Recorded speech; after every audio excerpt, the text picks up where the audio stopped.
올해로 한국 생활 21년 차 일본인 가수 요시다 미호. 오늘 헤어 컨셉은 어떤 스타일인가요? 오늘은요, 그냥 자연스럽게, 호감 있게. 2000년 한국에 들어와 일본인 며느리에서 트로트 가수로, 그리고 지금은 또 다른 도전을 준비 중입니다.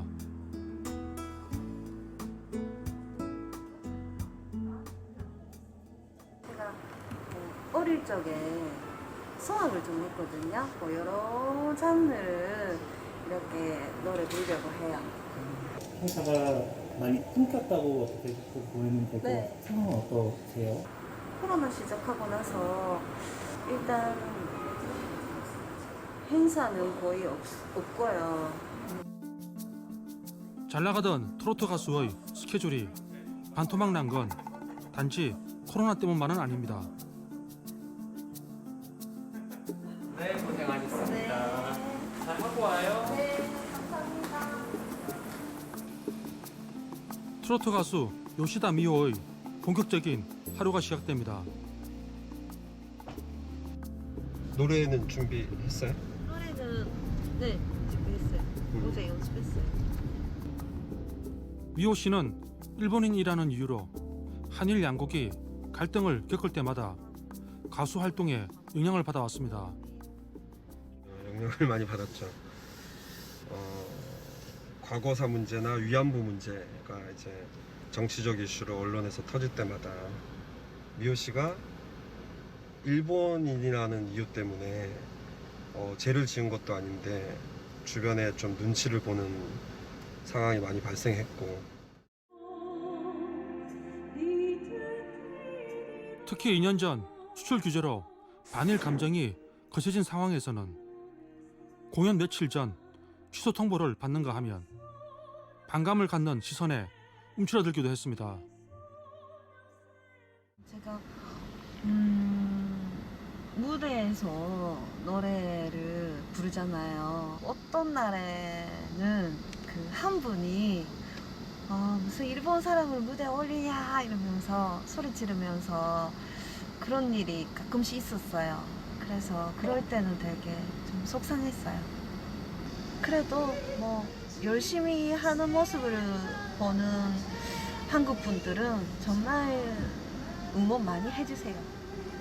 많은 꿈이 있네. 이 땅에 태어나서 행복한 내가 아니냐.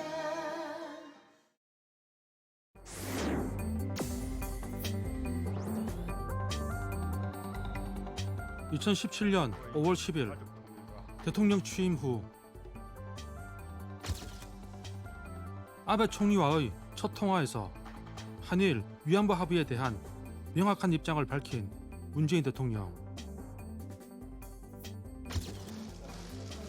과거사로 경색된 양국의 분위기 개선을 위해 대일 특사를 파견하지만 풀리지 않는 과거사로 인해 서로 간의 입장차만 확인할 뿐이었습니다.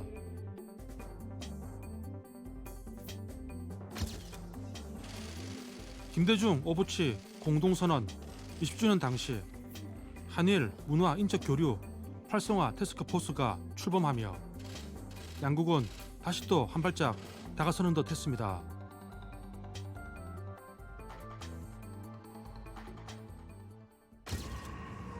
하지만 같은 해 10월 일제 강제징용 피해자들에 대한 1억 원 배상 판결이 나오고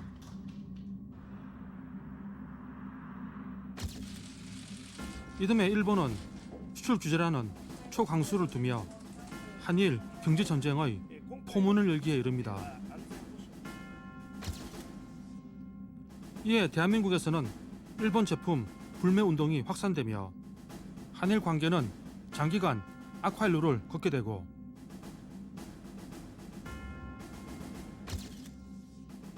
올해 4월 일본의 후쿠시마 오염수 해양 방류 결정으로 한 번 더 위기에 맞닥뜨린 한일 관계.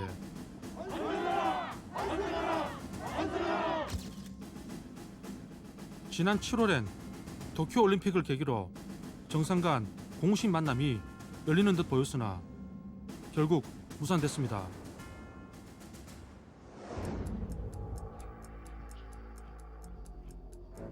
해마다 광복절이 되면은 한일 관계를 되돌아보게 됩니다. 실타래처럼 꼬인 양국 관계는 최근 한국 대통령을 성적으로 비하한 소마 일본 공사의 망언까지 더해지면서 더욱 악화되는 분위기입니다. 그럼에도 경색 국민에서 벗어나지 못하는 것은 근본적으로 현안에 대한 간극이 크기 때문입니다.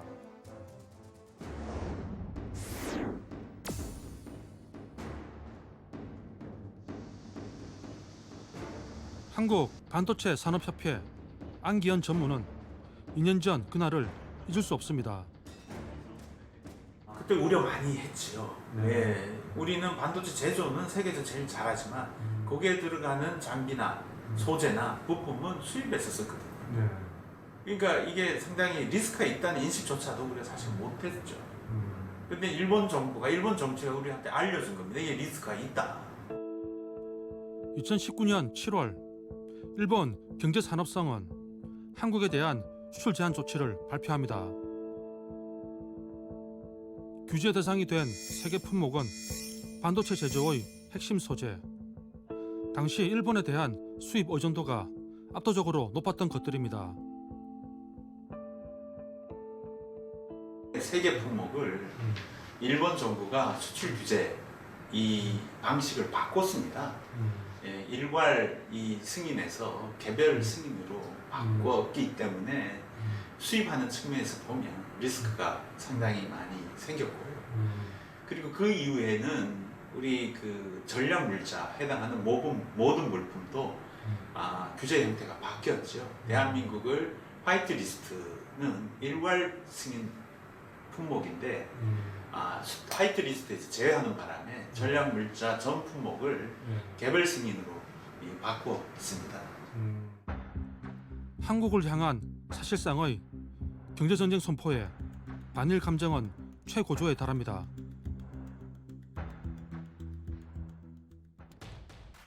그 후 2년, 일본의 수출 규제는 역설적이게도 우리 소재부품 장비 산업의 자립도를 획기적으로 높이는 계기가 됐다는 평가입니다.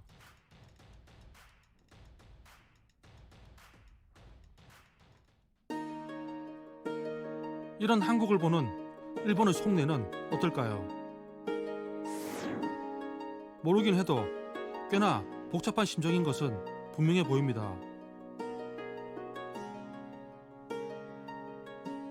일본 내에서 이 아베 정부를 평가하는 이 여론조사를 했는데 일본 국민의 절반 정도가 이 수출 규제 조치는 문제가 있었다라고 하는 평가를 내렸습니다. 절반 정도는 이미 그 시점에서도 비판하고 있었다라고 하는 것이죠. 최근 일본 내에서 수출 규제를 철회해야 한다는 의견이 많아진 것도 한국의 급소를 공략한 일본 정부의 의도가 크게 효과를 보지 못한 데다 오히려 한국에 수출하던 일본의 기업들이 타격을 입고 있어서로 풀이됩니다. 실제 일본 기업은 직접적인 피해는 사실 있었고 우리는 이제 직접적인 피해는 사실 없었죠. 왜냐하면 우리는 물량을 좀 이 다변화나 또 자립화를 통해서 물량을 줄여나가는 노력들을 해왔기 때문에 사실은 일본이 수출하는 물량이 줄어들 수밖에 없잖아요. 그런 측면에서 피해를 봤다고 할 수는 있습니다.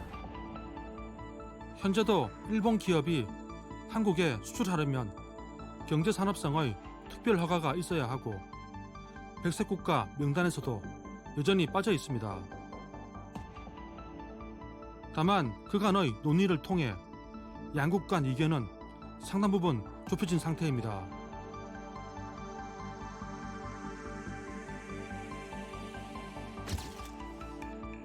양국 간의 다른 현안에 비해 일본 측도 상대적으로 열린 입장이었는데요.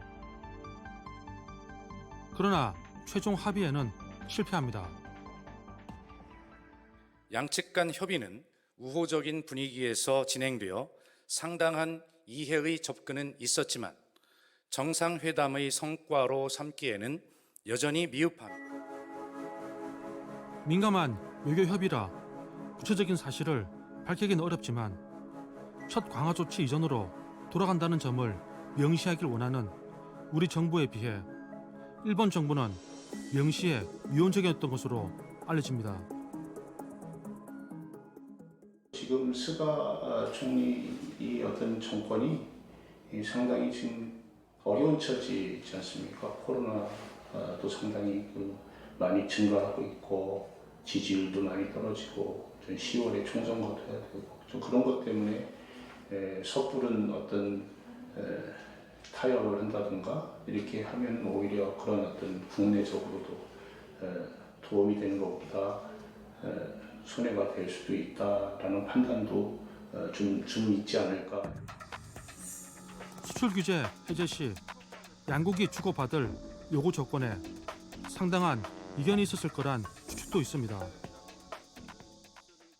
우리 정부는 그 수출 규제 조치라고 하는 것을 철회한다라고 했을 때 어느 정도 이 각오하고 있었던 것은 일본 정부가 이른바 한일 군사정보 보호협정의 정상화라고 하는 것을 조건으로 내걸었을 수 있겠고 그 정도는 우리가 주고받았던 카드를 서로 내림으로써 타협할 수 있는 정도라고 생각했을 것 같습니다. 그렇지만 아마도 일본은 그 이상으로 역사 문제에서 한국 정부의 분명한 태도를 요구했을 가능성이 있다고 봅니다. 그 중에 하나가 이제 현금화의 문제였다고 생각이 듭니다. 현금화라고 하는 것을 하지 않는다라고 하는 것을 한국 정부의 명확한 태도로서 확인하고 싶다라고 하는 것이 일본 정부의 태도가 아니었을까. 진실이 무엇이든지 간에 당분간 수출 규제 조치는 양국 간 현안으로 남게 됐습니다.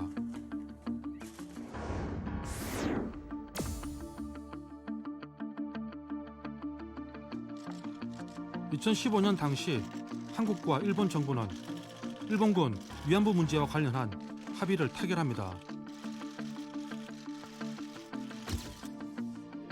그로부터 2년 후 외교부 장관 직속으로 설치된 위안부 TF는 2015년의 합의를 검토한 보고서를 발표합니다.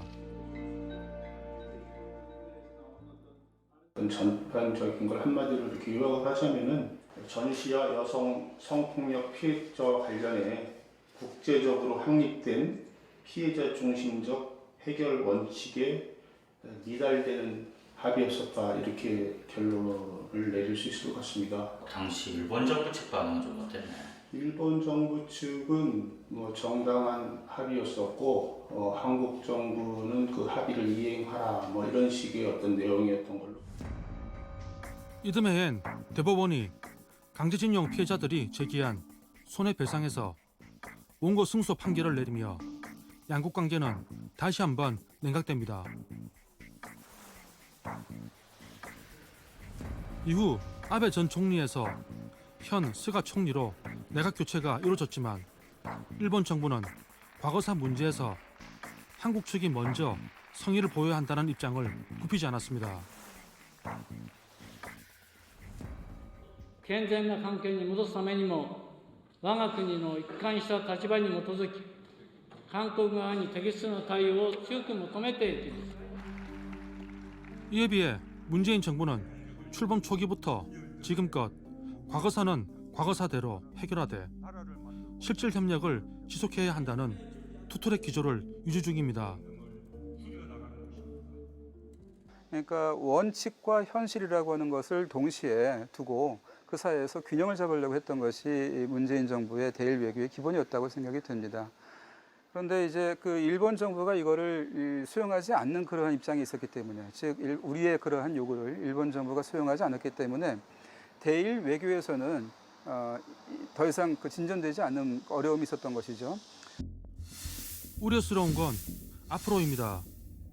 2018년 대법원의 판결 후 현재 손해배상 채권 확보를 위한 현금화 관련 절차가 진행 중입니다. 일본 정부는 한국이 일본 기업 자산을 현금화할 경우 양국 관계는 되돌아올 수 없는 강을 건너는 것임을 공언한 바 있습니다.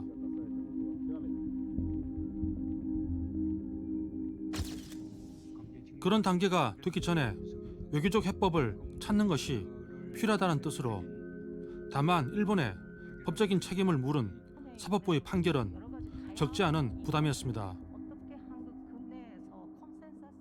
노력을 하고 있는 중에 또 위안부 판결 문제가 또 더해져서 솔직히 조금 곤혹스러운 것이 사실입니다. 강제징용 문제 역시 강제 집행의 방식으로 그것이 뭐 현금화된다든지 그 판결이 실현되는 방식은 이게 한일 양국 간의 관계에 있어서 바람직하다고 생각하지 않습니다. 이 사법부의 판단이 나옴으로써 이 일본 정부에 대해서 이제 역사 문제는 다른 트랙으로 놓고 현실을 접근하자라고 하는 것이 굉장히 어려워지는 측면이 있었던 것이죠. 이 역사 문제가 이제 사법적인 그러한 판단에서 나왔기 때문에 일본 정부에 대해서 그거를 요구하지 않을 수 없는, 이걸 제껴놓고 나갈 수 없는 그런 입장이었기 때문에 이런 가운데 올해 6월 기존 사법부의 판단을 뒤집는 판결이 나옵니다. 2018년 대법원이 인정한 강제징용 피해자들의 손해배상 청구권이 2년 8개월 만에 정반대로 나온 것.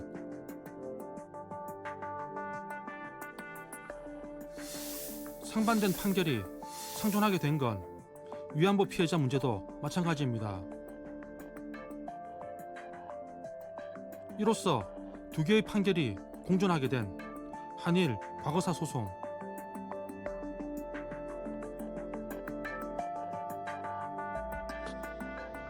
정부는 신중한 입장입니다.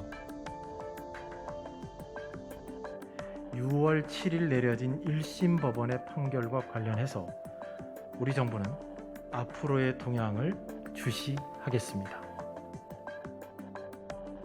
이번 판결로 정부가 외교적인 해결책을 제시해야 한다는 분석이 나옵니다.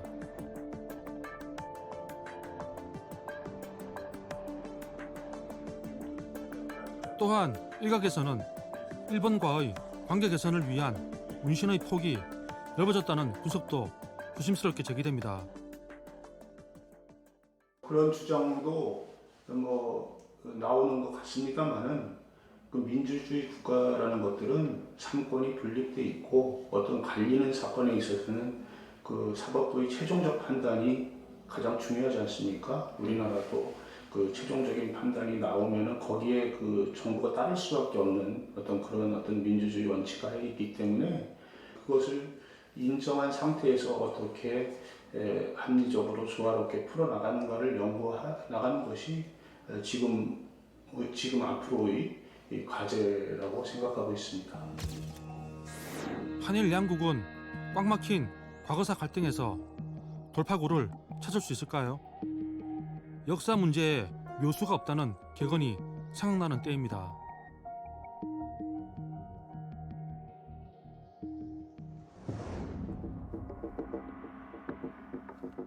동일본 대지진으로 후쿠시마 원전이 폭발한 지 올해로 10년째입니다.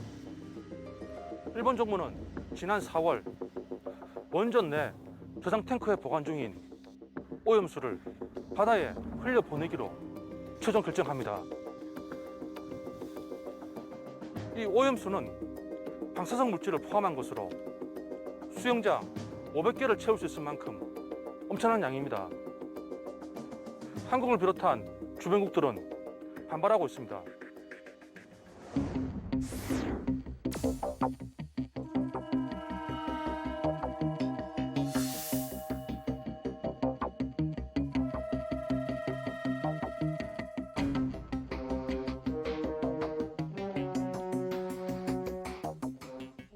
また海洋放出は設備工事や規制への対応を行い2年程度の後に開始をします。 일본 정부의 이번 결정은 절대로 용납할 수 없는 조치입니다. 정부는 우리 국민의 건강에 위해를 끼칠 수 있는 어떠한 조치에 대해서도 용납하지 않을 것입니다. 후쿠시마 원전 오염수를 두고 우리는 오염수라고 부르지만 일본은 이거를 처리수라고 부르고 있습니다. 좁힐 수 없는 이 미묘한 용어의 차이만큼 두 나라의 입장은 차이가 큰데요.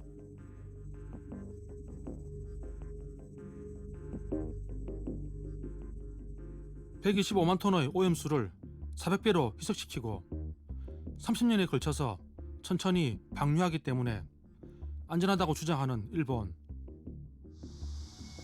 일본의 주장대로 이 원전 오염수가 안전할 수 있을지. 이 팽팽한 창과 방패의 논란 속에 우리 정부는 정확한 데이터를 수집하고 있습니다. 이 동서남해에서 이제 시료가 오거든요. 시료는 국립수산과학원에서 저희들한테 시료를 채취해서 줘요. 아, 그럼 우리나라 삼면 바다에서 다 오는 거네요, 이게. 네, 맞습니다. 우리나라 인근 해양 방사능 수치를 관리해왔던 환경 방사능 평가실의 주요 감시 대상은 이제 후쿠시마 오염수가 됐습니다. 다시 안내를 받아 따라간 곳은 감마 핵종 계측실입니다. 여기가 지금 계측실이라고 하는데 뭐 어떤 업무를 하는 곳인가요? 여기는 전 처리가 완료된 시료를 해당 스펙트럼을 얻기 위해서 계측을 진행하는 장소고요. 여기 있는 검출기들은 고순도 감마 핵종 분석기로 여기서는 감마 핵종에 대한 방사능을 분석하기 위한 그런 분석실이 되겠습니다. 감마 핵종은 감마선을 내는 원소로 자연 상태에서는 존재할 수 없는 세슘 같은 인공 방사능 물질입니다. 이곳에서는 각 지역 해양수 표본을 받아서 감마 핵종의 양을 계측하여 해양 방사능 농도를 모니터링하고 있습니다. 후쿠시마 원전 오염수 관련해서는 어떤 모니터링을 좀 진행 중이신가요? 사고 이후에는 그 전 방사능 농도와 사고 이후에 우리나라 해양에서의 방사능 농도를 이제 계속 비교 분석하고 있습니다. 그래서 그 결과가 이제 뭐 그 전과 큰 변화가 있는지 또 장기적으로 봤을 때 농도에 어떤 변화가 있는지 그런 것들을 이제 주의 관찰하고 있습니다. 기본적으로 해양환경 방사능 감시는 발전소에서 발생할 수 있는 또 사고로 환경으로 유출할 수 있는 환경 시료 중에서 그 양이 제일 많은 것 순으로 이제 저희들이 감시를 하고 있다라고 생각하시면 될 것 같습니다. 해양수 표본 하나당 각각 소요되는 모니터링 시간은 8만 초. 더욱 정확한 데이터를 얻기 위해 꼬박 하루 동안 공을 들이는 겁니다. 방사능 농도가 높아졌다거나 했을 경우에는 어떻게 이제 진행되는 건가? 이때까지 그 검출되지 않았던 인공 핵종이 검출이 되었거나 아니면 현재까지 검출이었던 인공 핵종이 과거 5년간의 그 평균 농도의 5배를 초과하는 경우에 그때는 그 일시 증가한 환경 방사능에 대해서 원인을 파악해서 그 결과를 정부에 보고를 하고 있습니다. 임상적인 거 보였을 경우 바로바로 이제 보고가 됩니다. 발견일로부터 저희들이 일주일 이내에 보고하는 것을 원칙으로 하고 있습니다. 우리 정부는 이해 당사자국인 중국은 물론 국제사회와 협력해 오염수 안전성 검증에도 나섰습니다. 한일 관계를 둘러싼 세계의 현안, 그리고 이를 바라보는 서로 다른 입장차.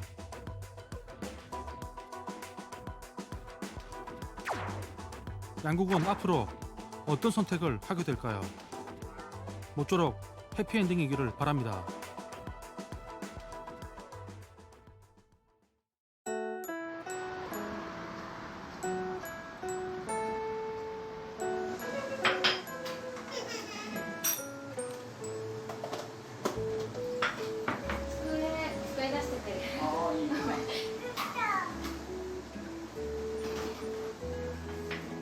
간소하지만 깔끔한 부부의 점심. 멸치볶음 같은 한국 밑반찬은 기본. 일본 가정식 요리들도 보입니다.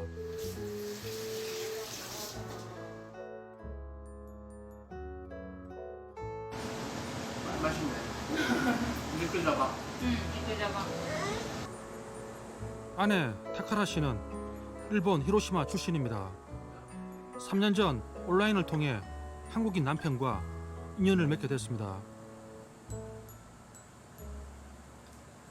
私の父親が結婚するっていう話を私がした時にやっぱり文化も違うし言語とかも違うし私が韓国に嫁いで生活していくのが大変なんじゃないかっていう話は一回2人で話してでその上で、私がそれでも韓国に嫁ぎたいって思うなら賛成するし頑張ってほしいっていうふうに言われたので 1년 전엔 눈에 넣어도 아프지 않을 하나 양도 태어났습니다. 일본 이름은 야마시타 하나. 현재 일본과 한국 이중 국적입니다. 아기가 성인이 되면 이제 선택을 할 수 있게끔 요즘에는 그렇게 되어 있더라고요. 네. 그래서 현재는 이중 국적인 상황이고 여권도 지금 2개가 있습니다. 가까이 있는 만큼이나 오래된 한국과 일본. 과거 불행했던 역사가 있긴 하지만 경제, 문화, 인적 교류 같은 모든 분야에서 서로에게 많은 영향을 주고 또 받고 있습니다.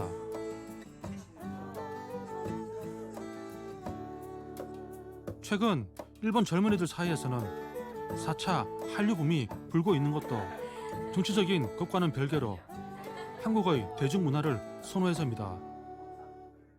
好きなドラマは、最近見た中だと、彼女は綺麗だったっていうドラマです。そういうドラマそれカンドラ？カンドラ。本当。愛の不時着とかは？SNS で結構有名だったから見てみようと思って見て。 얽히고 설킨 한일 관계를 단시간에 복원하는 것은 어쩌면 불가능할지도 모르겠습니다. 한꺼번에 모든 문제를 해결하기보다는 가장 시급한 것부터 실마리를 찾자는 자세가 중요한 것은 이런 이유에서입니다. 저희도 처음에 뭐 싸울 때는 진짜 서로의 주장이나 뭐 신념 같은 거를 굽히지 않아서 진짜 처음엔 진짜 힘들었어요. 진짜 막 뭐 헤어진다 안 헤어진다 뭐 이런 얘기까지 나올 정도로 힘들었는데 뭐 요즘에는 이제 서로의 뭐 그런 생각하는 것들을 조금 이해하려고 하는 이제 그런 뭐 생각들도 있고 그다음에 애를 좀 쓰다 보니까 저희도 좀 금방 화해를 할 수 있게 되는 것 같거든요. 한국이나 일본은 물론 뭐 저희의 입장보다는 조금 더 생각해야 될 부분이 아무래도 많다고 생각을 하긴 하지만 좀 서로의 나라를 조금 이해하려고 하는 그런 좀 모습을 좀 보여야 좀 그래도 대화에 좀 진전이 있지 않을까 생각을 개인적으로 하고 있습니다.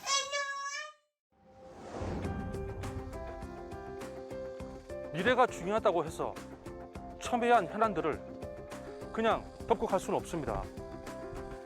하지만 급변하는 글로벌 환경에 공동 대응해야 하는 상황임을 고려하면 언제까지나 이런 관계로 있을 수는 없습니다. 요구할 때는 요구하고 양보할 때는 양보하는 통 큰 결단이 서로 필요해 보입니다. 그 기본은 역지사지의 자세일 것입니다.